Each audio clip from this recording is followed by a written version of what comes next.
Franchement, c'est un dinguerie. Oh là, tout de bien. Le Barça s'est qualifié, les gars. Ouf, ça fait plaisir.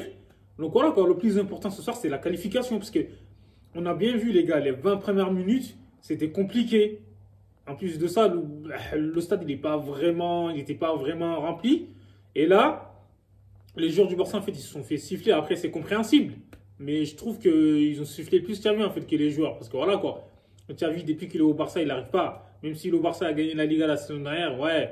Donc, au niveau du jeu, c'est aberrant, les gars. On voit rien. C'est tout le temps soporifique, en fait, de regarder le match du Barça. Ce soir, Xavi, il a fait des choix. Et comme par hasard, ce soit sont avérés payants. C'est ça, en fait. Jao Félix, Jao Cancelo, les deux sur le même côté. C'est une dinguerie. Après, moi, je trouve que Xavi, au lieu de mettre Araujo à droite, en fait, moi, il les débride. Araujo, il est mieux dans l'axe. Il a peur, en fait, je comprends pas, de sortir Jules Koundé.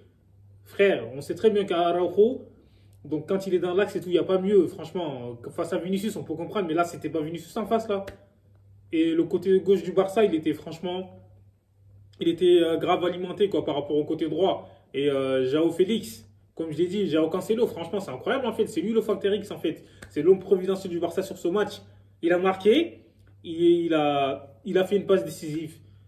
Les 20 premières minutes, c'était chaotique. Et j'ai l'impression que le Barça, même pas, en fait, c'était même pas un match de pré-saison carrément. Tellement, en fait, le rythme, il était bas. C'était compliqué. On dirait qu'ils étaient en deuil. On dirait qu'ils étaient éliminés, frère. Parce qu'ils avaient peur. Les joueurs, en fait, je ne sais pas pourquoi ils avaient peur.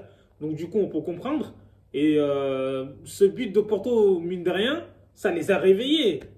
Parce que sans ce but, je pense que le Barça, ils allaient faire moitié nul, en fait. C'était trop...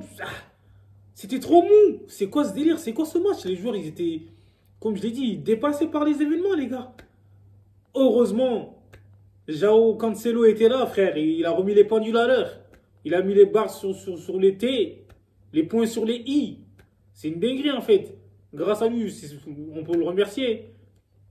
Et là, ce soir, comme je l'ai dit, Porto, déjà, ils avaient ouvert le score, mais je pense que Iñaki Peña, il a fait des belles arrêts aussi, il faut dire la vérité. Après, enfin, déjà, ils ont marqué un but qui était signalé hors jeu. Heureusement qu'il était hors jeu, parce que sinon, c'était compliqué pour le Barça. Ils ont mal entamé cette rencontre, en fait. C'est quoi ce délire? Même les joueurs, il y a des joueurs enfin, qui sont méconnaissables, en fait. Pedri, certes, il revient de blessure et tout, mais je trouve qu'il a un de level. Après, ça, tu as vu enfin, de le manager, je sais pas quoi, là. Il faut le sortir un peu. Et il faut mettre des joueurs qui sont frais, qui sont gainés, quoi. Là, Firmino Lopez, on ne l'a pas vu. Je ne sais pas ce qui se passe. Bref, en tout cas, Baldé, il était sur le banc. Et Cancelo, il a fait du bon travail, hein. Franchement, il a été incroyable, en fait. Xavi, il n'a pas les cojones de sortir Lewandowski pour moi. Lewandowski, il fallait le sortir, en fait. Là, c'est incroyable. Il sort ses meilleurs joueurs alors que Lewandowski, c'est un fantôme. C'est ça, en fait. Il veut trop faire Lewandowski alors qu'on lui demande de rester dans la surface de réparation et de recevoir les ballons et de marquer des buts. À chaque fois, il veut faire la touche de trop. Je comprends pas, il ralentit le jeu. C'est pas possible, les gars. C'est grave. Rafinha, il a failli marquer lui aussi. Donc, le gardien, il a fait une belle parade. Je trouve que Porto, c'est pas le Porto qu'on a connu. Parce que sinon, c'était compliqué ce soir. Donc, voilà, même s'ils n'étaient pas au top, ils ont mis le Barça en difficulté.